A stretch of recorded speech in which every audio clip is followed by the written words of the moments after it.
오늘 새로운 한 주를 시작하면서 연약해도 축복해 주시는 하나님의 은혜에 대해서 우리가 같이 묵상하고 꼭 붙잡고 기도하고 싶습니다. 야곱의 이야기가 오늘서부터 등장하게 되는데 창세기에 명확하게 등장하는 구분들이 있습니다. 창조부터 시작해서 네 가지 사건과 네 명의 사람들이 나오는데 아브라함이 나오고 이삭이 나오고 야곱, 이제 이스라엘로 바꾸게 될 야곱의 이야기, 그리고 요셉의 이야기, 이렇게 네 명이 차례대로 등장하게 되는데 이삭이 단독으로 이렇게 쓰이게 된 주인공으로 등장하는 그런 본문은 사실 한 번밖에 없다, 이렇게 말씀을 드렸습니다. 다 아브라함과 겹쳐서 나오든지 리브가랑 겹쳐서 나오든지, 이제 오늘 본문에서도 보면 야곱이랑 겹쳐서 이렇게 나오게 되는데, 그런 가교적인 역할을 하면서 이삭에게 연약함도 발견이 되고, 그리고 야곱에게도 연약함이 발견이 됩니다. 그런데 그 일 가운데 하나님께서 그럼에도 불구하고 일방적으로 부어주시는 은혜가 있다라는 점을 우리가 좀 같이 묵상하고, 오늘 우리에게 그런 은혜가 있도록 좀 기도하면 좋겠습니다. 어느 날 이삭이 에서를 불러서 자신의 건강을 탓하며 이제 제안을 합니다. 나가서 이삭이 좋아하는, 자기가 좋아하는 별미를 만들어 오면 그것을 먹고 내가 너 마음껏 축복해 주겠다, 이렇게 이야기를 하는 겁니다. 이삭 스스로 느꼈던 건강 상태가 어떠했는지는 잘 모르겠습니다. 일단 눈이 잘 보이지 않았다라고 하니까 눈 안 보이는 것 때문에 자신감도 그렇고 어려움도 있었을 거라, 이런 생각도 해볼 수가 있는데, 그의 나이가 대략 137세 정도 되었을 때라고 짐작이 됩니다. 적지 않은 나이임에는 틀림없지만 야곱이 그가 생각했을 때 그래도 어떨지 이렇게 생각을 해볼 수 있어요. 야곱이 시간이 흘러서 집으로 돌아와 보니까 라반의 집에서 돌아왔을 때 에서와 함께 장사를 지낼 때 나이를 생각해 보면 180세였어요. 그러니까 137세가 적은 나이라고 할 수는 없는데 나중에 정말 하나님 나라로 돌아가는 날은 180세였던 것입니다. 그러니까 지금 이 시점에 내가 건강이 안 좋아서 너희들에게 에서 너에게 축복하고 싶다, 장자의 축복을 하고 이제 내가 언제 죽을지 모르니까 그렇게 하겠다라고 이야기를 하는 건데, 37년, 한 43년 정도를 더 살게 됩니다. 작은 날이 아니죠. 그러니까 성급했다라고도 할 수 있고, 본인이 얼마나 오랫동안 살지도 잘 모르는 거고, 나중에 야곱이 떠나지만 리브가의 임종을 야곱이 지키지는 못했지만 이삭은 야곱이 장례도 하고 하는 것을 보게 되는데, 그러니까 일의 끝을 보면 서둘렀다, 아직 충분히 건강한데, 아직 살 날이 훨씬 많은데, 앞날을 몰랐던 이삭이 이런 결정을 해서 갑자기 급물살을 타게 되는 야곱의 삶도, 에서의 삶도, 그리고 리브가도 뜬금없이 급물살을 살게 되는 이런 중간한 장면을 우리가 보게 되는데, 저는 여기서 우리가 생각할 거리가 좀 있겠다라고 싶어요. 첫 번째로 상의하지 않는 부모의 모습, 그리고 자기의 의견을 이야기하지 못하는, 사람들과 논의하지 못하는 그 모습에서 나타나는 안타까운 면을 좀 발견하게 되는데, 오늘 1절에서부터 5절 말씀, 상반절까지의 말씀을 보면 이렇게 나와 있어요. 이삭이 늙어서 눈이 어두워 잘 볼 수 없게 된 어느 날 맏아들 에서를 불렀다. 나의 아들아. 에서가 대답하였다. 예, 제가 여기에 있습니다. 이삭이 말하였다. 얘야, 보아라. 너의 아버지가 이제는 늙어서 언제 죽을지 모르겠구나. 그러니 이제 너는 나를 생각해서 사냥할 때 쓰는 기구들, 곧 화살통과 활을 메고 들로 나가서 사냥을 해다가 내가 좋아하는 별미를 만들어서 나에게 가져오너라. 내가 그것을 먹고 죽기 전에 너에게 마음껏 축복하겠다. 이삭이 자기 아들 에서에게 이렇게 말하는 것을 리브가가 엿들었습니다. 자, 이 부분에서 이삭이 갑작스럽게 아들 에서에게 내가 너한테 축복을 내릴게, 장자의 축복을 내리겠다라는 것이죠. 나중에 그가 우리가 살펴보게 될 텐데, 야곱이 대신 축복받는 장면을 보면 그냥 일상적으로 아버지가 날마다 어떤 내가 너 잘 되기를 원한다, 하나님께서 너를 붙들어 주시기 원한다 정도의 축복이 아니었던 것을 알게 됩니다. 그러니까 정말 장자로서의 축복과 너 이런 일을 권리를 네가 다 얻게 될 거야 하는 그런 일종의 중요한 전환점을 삼으려고 하는 것인데, 별미를 만들어라 이야기하고 내가 눈이 어두워 잘 보이지 않는다 이렇게 이야기하고 있는 겁니다. 그의 육신의 눈이 잘 보이지 않았다는 의미이지만, 실상은 그의 육신의 눈보다 더욱 안 보였던 것은 그의 영적인 눈이었다라고 싶어요. 중요한 축복의 순간을 이삭은 아무와도 상의하지 않습니다. 장자의 축복이 아버지에게서 아들에게 이어진다고 하더라도 야곱에게도 알리지 않고 심지어 하나님께도 여쭤보지 않아요. 그렇죠? 그리고 그가 생각했던 자기의 마지막 날은 앞서 말씀드린 대로 앞으로 한 40년 넘게 남아 있습니다. 그러니까 어느 날 기력이 다 돼서 아유 내가 이제 더 이상 안 되겠구나, 눈도 안 보이는구나, 이거 어떻게 하면 좋겠니, 내가 이제는 다 너한테 물려준다 이렇게 생각했지만, 정작 그날이 마지막 날도 아니고, 그날을 놓고 기도하는 것도 아니고, 그날을 놓고 리브가와 이야기하는 것도 아니고, 에서와 이런 야곱에게 미리 상의하는 것도 아니고, 그냥 그러니까 그렇게 하겠다라고 나오는 이 부분이 이삭과 리브가에게 있어서는 어떤 면으로는 굉장히 안타까운 삶의 전환점으로 확 바뀌게 되는 것이죠. 저는 이게 참 되게 안타까워 보이기도 하고, 우리 삶에도 이런 실수가 있겠다라는 생각이 들었습니다. 부부 사이에 우리가 어떤 충분한 결정과 상황을 놓고 준비하고 기도하면 조금 더 나아질 텐데, 혹은 우리가 중요하게 이 일의 대상자가 되는 사람과 미리 이야기하고 기도하면 참 좋을 텐데, 그런데 우리는 우리 스스로의 생각과 마음으로 결정하고 판단하고 이야기하죠. 그러다 보면 주로 책임도 자기가 다 져야 되는 이런 상황들이 있어요.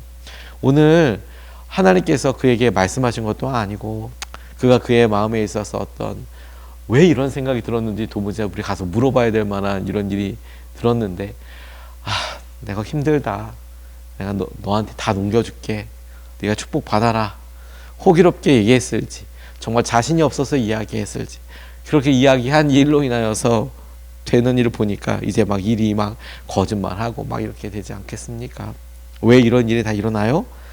이야기하지 않고 상의하지 않고 일어나니까.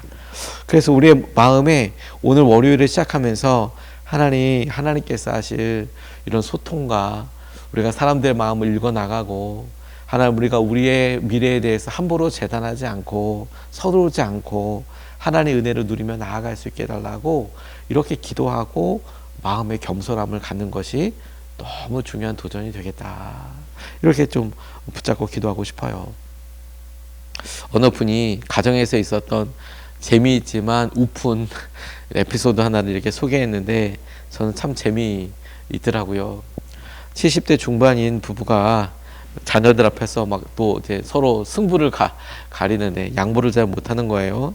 자녀들이 이렇게 상의를 하는데, 어머니가 이제 팔순이 되어 가시는데 부모님 모시고 잔치를 겸해서 온 가족이 온천을 가자, 이런 의견이 나왔대요. 좋은 의견이잖아요. 그냥 같이 부모님들 목욕 좋아하시고 그러니까, 남자 형제 여자 자매들이 또 며느리도 있고 그러니까 또 뜻이 잘 맞았나 봐요. 그러니까 우리 다 같이 가족이서 잔치하는데 팔순이 가까우고 그러니까 건강도 있고 그러니까 우리 맛있는 것도 먹고 우리 목욕도 같이 하고 그렇게 시간을 좀 보내요. 그래서 2박 3일로 온 가족이 온천으로 여행을 가기로 했대요. 참 다복하게 보이지 않습니까? 근데 자녀들이 모여서 큰 절도 드리고 다 함께 이제 내일 아침에 무슨 온천으로 가려고 하니까 부모님도 좀 준비하시라고 이렇게 부탁을 드렸더니, 어머니가 큰 딸에게 너희 아버지가 가고 싶으면서도 나와는 같이 안 간다고 할지 모르니까 잘 꼬여서 화나지 않게 해봐라, 갑자기 이렇게 부탁을 하시더래요. 그러니까 큰 딸이 아버지에게 내일 아침 7시에 떠나니까 아버지 준비하시라고, 그러니까 아버지가 나는 너희 엄마하고는 같이 안 간다 이렇게 선언을 또 하시더래요. 아버지 언제 또 이렇게 기회가 있어요, 엄마 생신으로 가는 거니까 좀 모르는 척하고 좀 같이 가요. 그랬더니 난 절대로 안 간다, 너희 엄마에게 얘기해 두었다, 너희끼리 다녀와라, 이렇게 다시 재확인하듯이 또 이야기를 하시는 거예요. 그러니까 큰딸이 어머니에게 엄마가 좀 잘 타일러 보세요. 엄마가 잘못했다고 용서를 좀 구해 보세요. 그랬더니 내가 용서를 구해? 안 가면 자기가 손해지? 그러면서 큰아들한테 다시 얘기해 보라고 그랬대. 아빠 가자고 하자고. 그랬더니 큰아들 또 얘기로는 아버지가 몸도 불편해서 안 가신다고 막 이렇게 이야기를 하더래요. 할 수 없이 딸들이 이틀 동안 먹을 밑반찬을 냉장고에 넣어놓고 아버지 밑반찬을 준비해 뒀으니까 좀 불편하시더라도 좀 참으세요. 이 다음에 아버지 생신 때는 엄마도 모시고 갈게요. 그러면서 이제 가려고 하니까 이분이 또 내 생일 때는 엄마랑은 절대로 같이 가지 않겠다. 또 이렇게 얘기하시는 거예요. 그래서 어머니에게 또 얘기했더니 모친도 잘 됐다. 나도 내 생일이니까 참지. 너희 아버지 생일에는 어디에도 안 간다. 또 이게 다시 이렇게 이야기하더라는. 마침 다음날 아침이 됐어요. 떠날 준비 다 갖추고 큰딸이 아버지 저희들 떠났다가 이틀 후에 올게요 하면서 방문을 열었더니 아버지가 양복으로 갈아입고 넥타이까지 매고 앉아 계시더라는 거예요. 아버지 가실래요? 했더니 차가 몇 대 가냐? 2대라고 대답했더니 너희 엄마와 딴 차로 가면 내가 가주겠다 이렇게 이야기를 하시고 가족들이 다 웃으면서 이제 가게 됐다고. 재밌는 이야기 같은데 저는 어디서 많이 보던 이야기 같기도 하고 저 어렸을 때 저희 집에서도 비슷한 거 본 것 같기도 하고 그런 생각이 들더라고요. 자존심 혹은 사소한 오해 이런 일들이 오히려 이런 중요한 순간에 그냥 자기의 의사를 제대로 전달하지 못하는 일들이 많이 있지 않습니까? 이삭이 오늘 했던 일을 그냥 우스개처럼 보이는 예화 하나로 다 담기는 좀 어렵겠지요. 그리고 어떤 일이 있었을지 리브가와 이삭 사이에 에서와 또 이삭 사이에 야곱과 또 이삭 사이에 어떤 일이 다 있는지는 잘 모르겠어요. 그냥 단편적인 이야기로 이삭이 에서에게 이야기했고 그리고 리브가가 그거 엿들었고 그리고 리브가가 또 야곱에게 이야기하고 그렇게 해서 오늘 중요한 일이 있죠. 그렇게 생각하기에는 너무 큰일 아닙니까 여러분? 아들은 수십 년, 20년인데 20년 동안 집 떠나 있어야 되고 에서는 또 그렇게 또 뭐 처음에 그런 일이 있고 쟤를 어떻게 한다 만다 이런 얘기가 막 있고 리브가는 그렇게 떠나보낸 아들내미 보지도 못하고 죽고 기다리다가 성경에 리브가가 죽는 죽음의 이야기가 안 나와요. 그렇게 또 죽고 그러니 이런 안타까운 마지막 순간 일어나게 되는데 이거 이야기 좀 해봤으면 어땠을까? 이삭이 기도라도 해봤으면 어땠을까? 그래, 그거 아내한테라도 진심으로 좀 얘기하고 그리고 이런 식으로 얘기하면 리브가가 이렇게 숨기면서까지 얘기했을까? 다양하게 아쉬움을 이렇게 이야기하면서 그 마음의 중심의 중심을 일러보니 오늘 우리에게 적용되는 게 그래, 우리도 중요한 일일 수 있고 어떻게 흘러갈지 모르는 일들에 대하여 할 수 있는 한 사람들과 상의하고 얘기하고 기도하고 결정하도록 중심을 잡아봐야겠다. 두 번째 같이 붙잡고 싶은 것은 안타까운 한 장면을 보게 되는데 부모가 자녀에게 거짓말하는 방법을 알려주는 게 너무 안타까웠습니다. 8절서부터 13절까지 말씀을 보면 그러니 얘야 너희 어머니가 하는 말을 잘 듣고 시키는 대로 하여라. 염소가 있는 데로 가서 어린 것으로 통통한 놈 2마리만 나에게 끌고 오너라. 너희 아버지가 어떤 것을 좋아하시는지 내가 잘 아니까 아버지가 잡수실 별미를 만들어줄 터이니 너는 그것을 아버지께 가져다 드려라. 그러면 아버지가 그것을 잡수시고서 돌아가시기 전에 너에게 축복하여 주실 것이다. 야곱이 어머니 리브가에게 말하였다. 형 에서는 털이 많은 사람이고 나는 이렇게 피부가 매끈한 사람인데 아버지께서 만져보시면 어떻게 되겠습니까? 아버지를 속인 죄로 축복은커녕 오히려 저주를 받을 것이 아닙니까? 어머니가 아들에게 말하였다. 아들아, 저주는 이 어미가 받으마. 내가 시키는 대로 하여라. 가서 2마리를 끌고 오너라. 이렇게 이야기를 합니다. 아버지 이삭이 아들 에서에게 한 이야기를 그대로 전한 것을 시작으로 해서 모든 계획은 어머니 리브가에게서 나왔다고 해도 과언이 아니지요. 어머니가 아들에게 아버지 어떻게 속일 수 있는지 알려줍니다. 그리고 그 일로 인한 죄는 자신이 지겠다고 합니다. 그럴 수 있겠다고 생각이 되는 게 안타까운 부분이에요. 그래 리브가가 야곱을 많이 사랑했나 보다. 하지만 그 일이 일어나고 있는데 보면 야곱은 두려워하는 마음이 있었거든요. 이삭이 자기 알아보고 큰일 나면 어떡합니까? 화내시면 어떡해요? 리브가가 괜찮아. 너희 아빠 안 보여. 너희 아빠 구분 못해. 내가 걸리지 않도록 다 만들어 줄게. 심지어 그렇게 해서 만약에 걸려도 그 죄는 벌은 내가 다 받으마. 이렇게 얘기하는 엄마의 모습을 보는데 이 모습을 그냥 보고 리브가가 나쁘네 라고 생각하기에 앞서서 우리의 모습을 거울처럼 비춰볼 수 있는 거죠. 우리도 우리가 사랑하는 사람에게 야 그거 한 번쯤 안 해도 돼.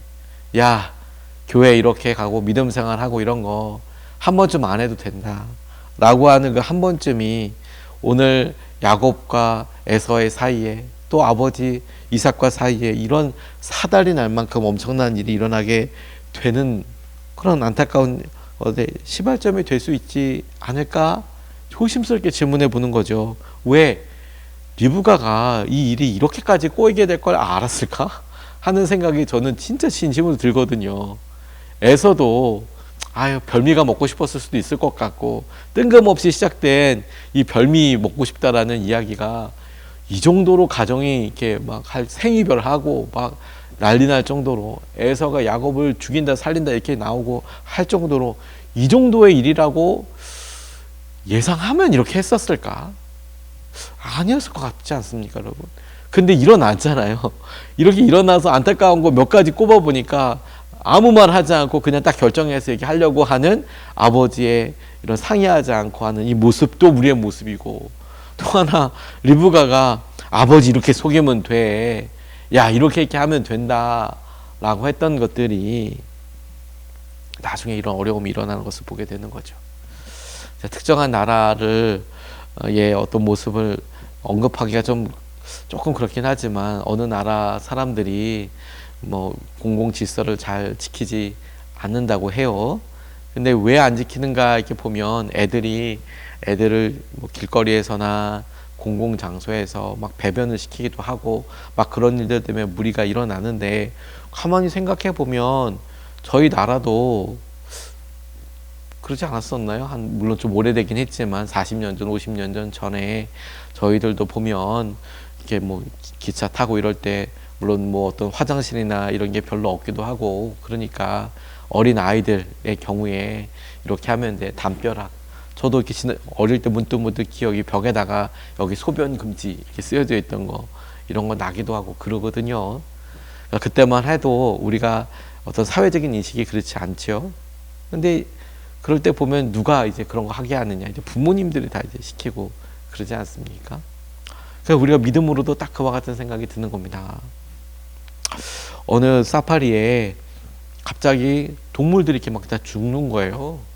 동물들이 막 처참하게 죽는데 보통 육식 동물들이 사냥할 때를 보면 자기가 배부르면 다른 동물들 죽이진 않거든요.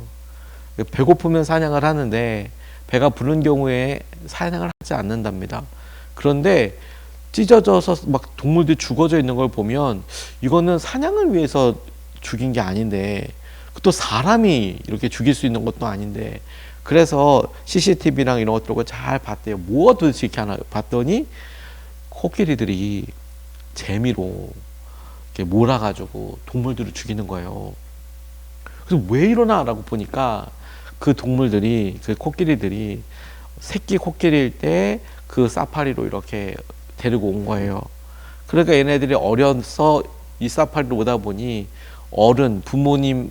부모 세대의 코끼리랑 같이 있어 본 적이 없는 거예요. 그래서 사회화를 잘 안 당한 거죠. 그러니까 얘네들이 점점 힘이 세지고 그러니까 그 힘에 도취돼서 막 다른 동물들 잡아 죽이고 그런 일이 일어나더라는 거죠. 그래서 결국에는 어떻게 해결할 수 있을까? 그래서 늙은 코끼리들 있지 않습니까? 그 사파리에서 늙은 코끼리들을 코끼리 있는 그 사파리로 데리고 왔대요. 그래서 같이 사회화를 같이 살게 한 거죠. 그러니까 이 젊은 코끼리들이 이 늙은 코끼리들한테 상대 늙은 코끼리들한테 배우고 그 다음부터는 그렇게 재미 삼아서 다른 동물들을 잡거나 죽이는 일이 없었다고 그래요. 그런 게 중요한 거죠. 저는 오늘 리브가가 이렇게 하는 행동을 보고 영적인 부모로서나 우리가 누군가의 모범이 될 때나 속장으로서나 또 우리가 하나님께서 사실 여러분들을 볼 때 보면 거짓말하는 방법 알려주더라. 이렇게 하는 안타까운 마음을 보여주더라 하는 것에 우리가 좀 주의하면서 하나님, 우리가 눈길 처음 걸어가는 사람의 모습처럼 바른 길 가게 해주십시오. 하나님 온전히 주님의 은혜와 마음을 누리는 삶을 살게 해주십시오. 그렇게 붙잡고 기도하며 오늘 하루와 한 주를 시작할 수 있으면 좋겠습니다.